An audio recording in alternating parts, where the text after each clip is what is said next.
Chers collègues, si vous avez des questions, Monsieur Saint-Martin. Merci au président et au vice-président d'avoir eu la bonne idée d'organiser cette audition publique. C'était important de mettre en discussion ces problématiques qui sont critiques et hélas insuffisamment traitées, appropriées politiquement. D'ailleurs, on n'est plus beaucoup, c'est dommage. Donc c'est nécessaire aussi parce qu'il faut éclairer des choix scientifiques, techniques, qui sont des choix politiques en la matière. Ça pose des questions d'acceptabilité sociale, vous l'avez dit, Monsieur Henriet. Notamment parce qu'il y a aussi des budgets qui sont pas anecdotiques, hein, quoique vous l'avez tous dit, hein, qui sont incomparablement moins élevés en France et en Europe qu'aux États-Unis ou même en Chine, hein. Mais néanmoins, ça suppose quand même à un moment donné de poser la question de la viabilité, de l'utilité, de la pertinence de ces activités, sachant qu'en France, du moins, ça reste quand même une activité marginale, hein. On est des passagers embarqués, hein, du vol spatial, des invités de luxe parfois, qui contribuent par des participations en nature ou en troc, hein, mais on n'est pas non plus vraiment à l'initiative. Donc ça c'est quand même un point qui est important aussi. Alors s'agissant des vols habités, bon, c'est un objet qui est à la fois hyper évident, hyper banal dans l'espace public, hein, vous l'avez dit, mais néanmoins aussi propice à la fascination, ce qui parfois peut faire écran aussi à la réflexion critique, avec la figure de l'astronaute qui participe de cet enchantement, qui est promu comme modèle de rôle, ambassadeur des agences, du spatial en général, voire même de la science, de la technologie. Et peut-être un peu trop d'ailleurs, hein, parce que ça oblitère bien d'autres activités autrement plus critiques et stratégiques dans le milieu spatial. Alors, je ne reviendrai pas sur le débat sur la science, etc., que vous avez engagé, Lionel, avec presque une dimension combative, hein. Il s'agissait de tordre le cou à des fausses idées, on tord le cou, à savoir le débat sur la pratique de la science dans les stations.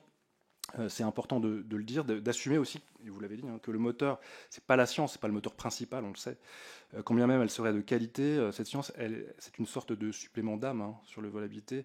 Elle vient un peu en surplus. Le moteur principal, il est d'expression politique, l'expression d'intention politique. Et ça rend donc d'autant plus nécessaire ce type d'audition aujourd'hui. Alors moi, j'ai 3 ensembles de questions, hein, et je pourrais continuer longtemps, mais en fait, on a moins de temps que vous, c'est injuste, hein. Alors qu'on est là.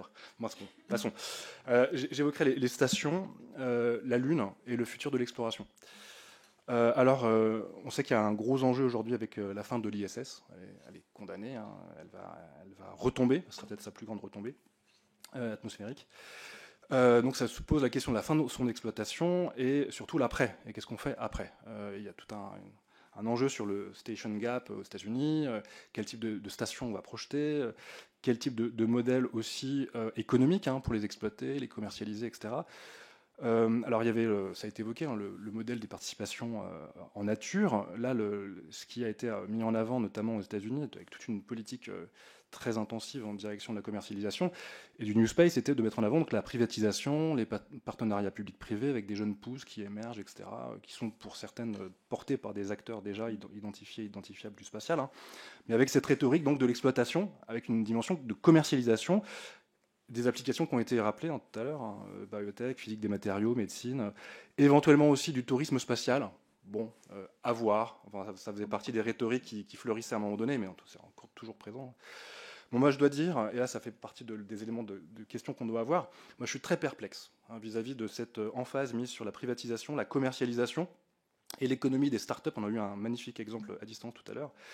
Il y a 10 ans, ces perspectives de croissance étaient présentées comme exponentielles, notamment par tous les cabinets de conseil qui ont tendance à monter, que ça augmente et qu'il faut investir et qui du coup alignent des investissements. Je pense que là, on a plutôt intérêt à interroger de façon très critique ces modèles qui sont présentés comme inéluctables, inévitables, avec des modèles de croissance donc présentés comme soutenus. Alors que pour l'instant, ce qu'on observe, c'est plutôt un début de dépression. Il y a des acteurs qui se sont beaucoup positionnés sur ces segments-là.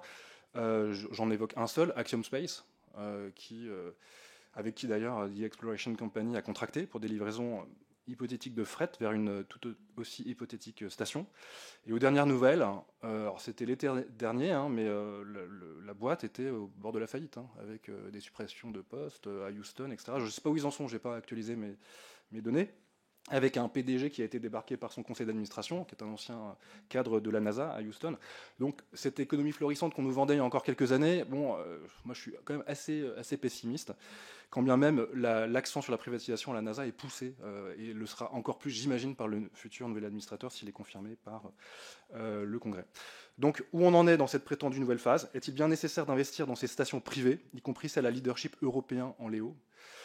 Est-il bien raisonnable de verser dans la rhétorique de la promotion d'un New Space entrepreneurial et économiquement agressif? C'est quand même ça le modèle qui a été encore présenté tout à l'heure, dès lors qu'il est encore massivement subventionné par la puissance publique pour répondre à des objectifs politiques, si on reprend cette idée. Deuxième point, exploration de la Lune.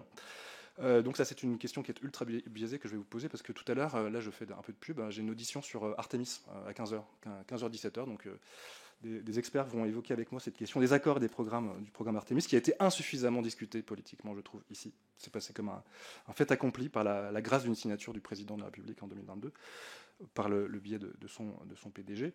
Je pense que là, il faut réfléchir à deux fois, parce que, ça a été dit par Philippe Lugherini, c'est quand même un vecteur de l'hégémonie des États-Unis d'Amérique, qui a été annoncé de façon décomplexée, à la fois en 2019 et en 2020, avec l'intention de poser un premier équipage en 2024, rappelez-vous, avec le HLS de SpaceX. Moi, je ne monte pas dedans.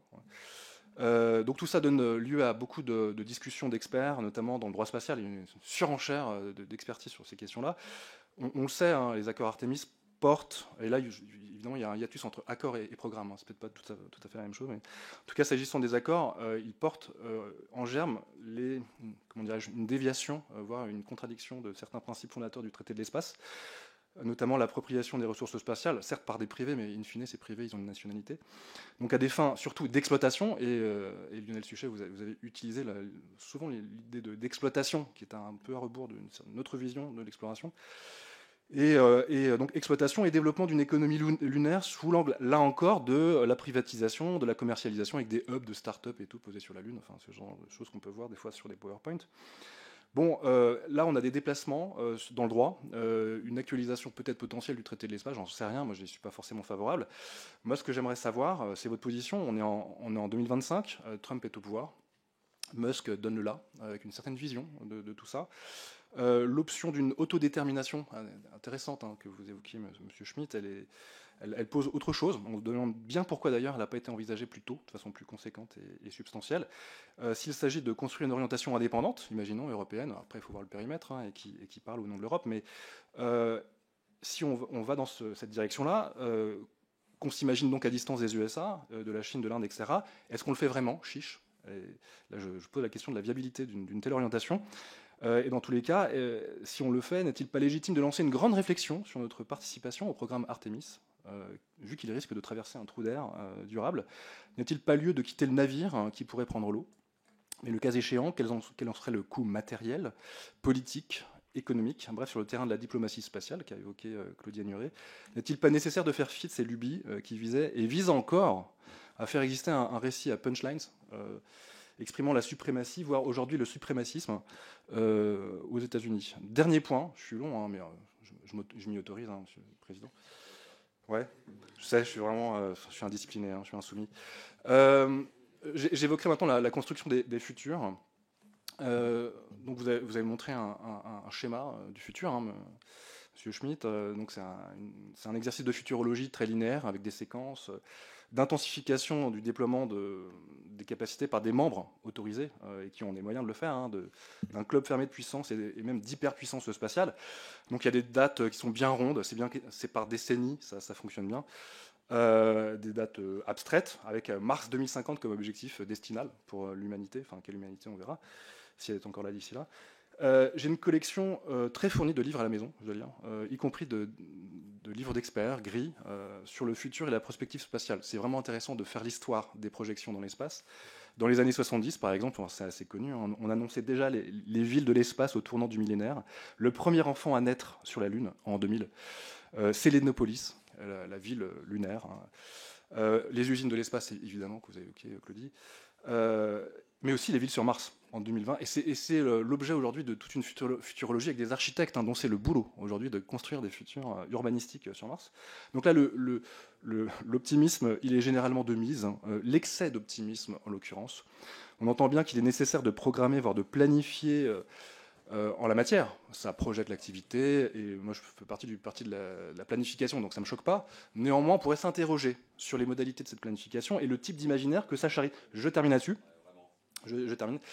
En valorisant d'autres formes de projection dans l'avenir, des constructions qui seraient en fait pas conformistes, qui seraient pas aussi attendues que celles qui sont projetées aujourd'hui par notamment les agences, hein, qui sont en capacité de projeter et qui charrie un imaginaire qui a été évoqué tout à l'heure, de colonisation, d'accaparement, de conquête, hein, basé sur des idéologies morbides qui sont celles aujourd'hui portées par SpaceX.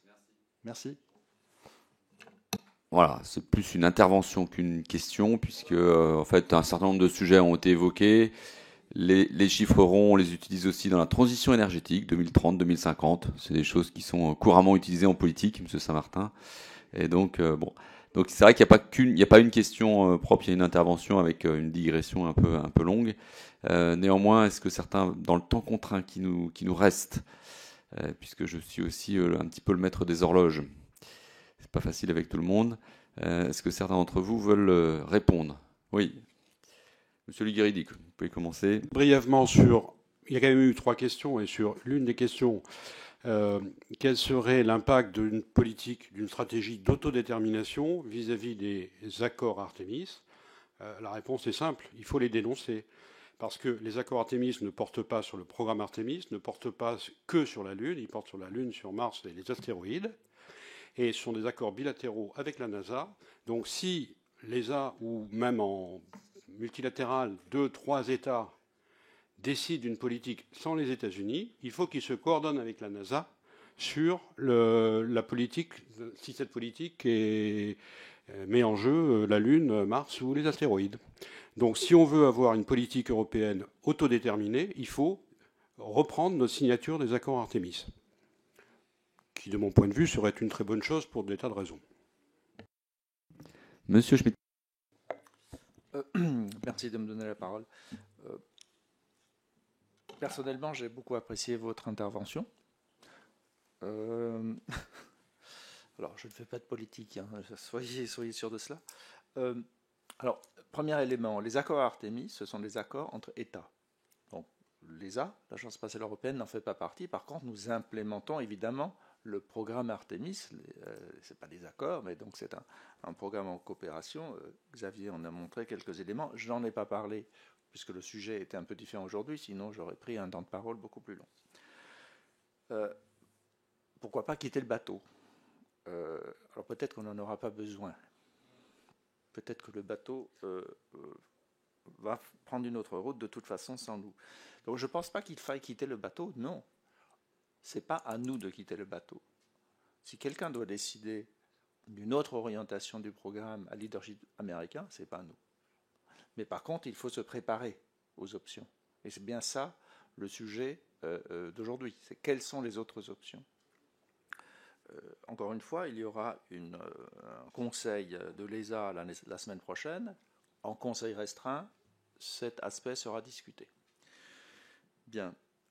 Donc effectivement, nous préparons, enfin mon équipe prépare le futur. Ben, le futur, c'est quoi? Ce sont effectivement les options. Et donc, à un moment donné, en fonction des décisions qui seront prises, non pas en Europe, mais à Washington, on verra quelle sera notre réponse. Alors, vous avez parlé d'excès d'optimisme.